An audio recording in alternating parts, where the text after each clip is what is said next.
Hello, everybody. Scott Golden here with the All Star Wrestling Review Series for the 20th of um, June 1981. And we continue the series. I've got most of these are going to be uploaded in the next week or so. My goal is to have the series finished by the end of September at the latest, probably sooner than that, depending on my schedule. But as the second half of September through the end of the year is my busiest time, I don't know if my schedule is going to allow that. In any event, hopefully we can make some things come together that are positive and good. But anyway, kind of moving forward into the 620 area, and Vince McMahon, Pat Patterson host, including footage of Vince conducting an empty arena interview with Andre the Giant, who showed off he was now out of the cast on his leg.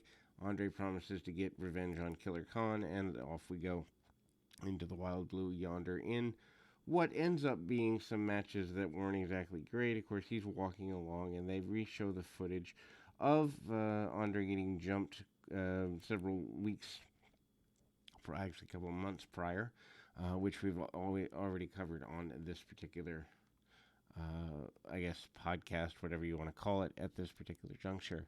In any event, I mean, it's there for sure. Mil Mascaras defeating Pete Doherty, the Duke of Dorchester, 302 with an overhead suplex.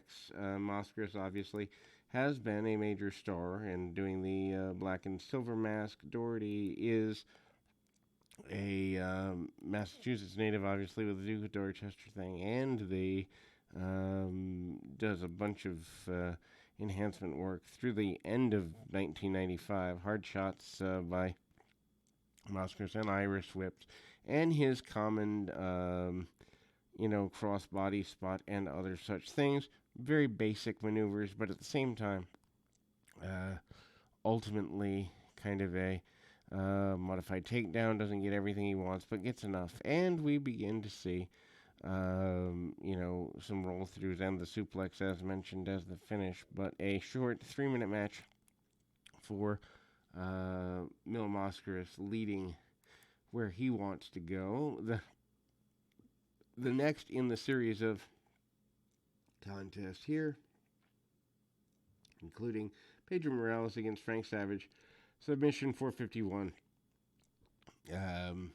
against the Frank Savage and against Pedro Morales. Morales, of course, lots of punches, lots of Irish whips, shots to the midsection, and takedown. Morales continuing to be a brawler. A post-match interview after the hook of the Boston Crab leads to kind of talk about going after Don Morocco, talk of going and respecting the championship and the like. And of course, that is with Pat Patterson. Patterson, a big supporter of Pedro Morales, partially because he's a former world champion and partially because they both have the LA tie. And then we go to the next in the series of matches here.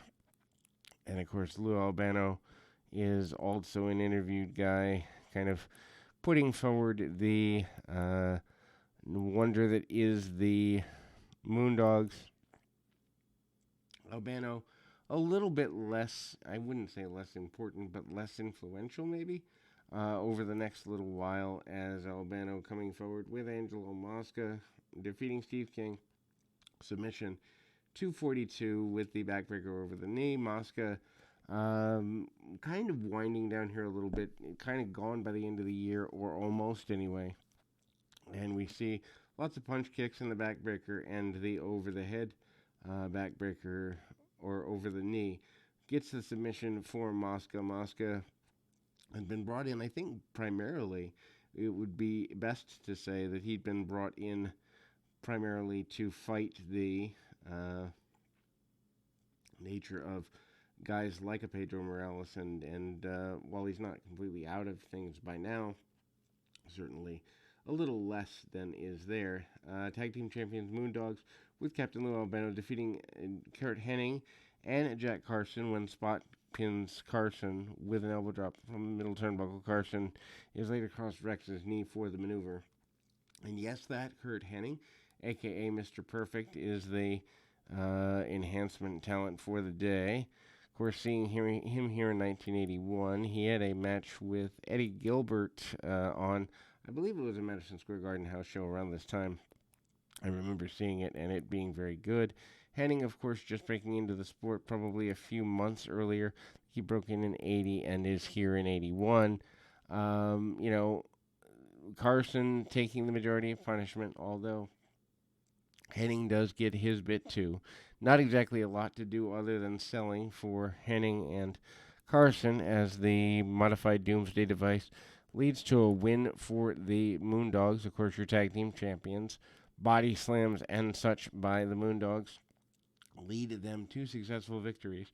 Then we go to another tag team match immediately following the tag team match with the champions, and that particular tag team match is Rick Martel, Tony Garea versus Ron Shaw and Johnny Rodz. 442. Martel pins Shaw with a sunset flip over the rope, and again, they're still trying to keep Garea and Martel as strong as possible. This is mainly done in an effort to keep them strong for winning the championships back in the weeks and months to come. I don't know that the Moondogs worked out exactly the way they wanted to, needing to bring in another Moondog and the like. Roz, obviously, the guy they can go with at any given time. Shaw is more for the power type stuff. Roz taking the majority of the match. Tony Garea kept down on the canvas quite a bit. Punch kick. When Martel comes in, he's more there to clean house. And again, the fans are treating them almost, at least, as though they never lost the championship belts. And then, of course, George the Animal Steele alongside Classy Freddie Blassie in kind of a mustard suit, and punch kick, send him to the buckle. George tears up the buckle a little bit, and the flying hammerlock gives George Steele the victory there, and we will continue with this right after this.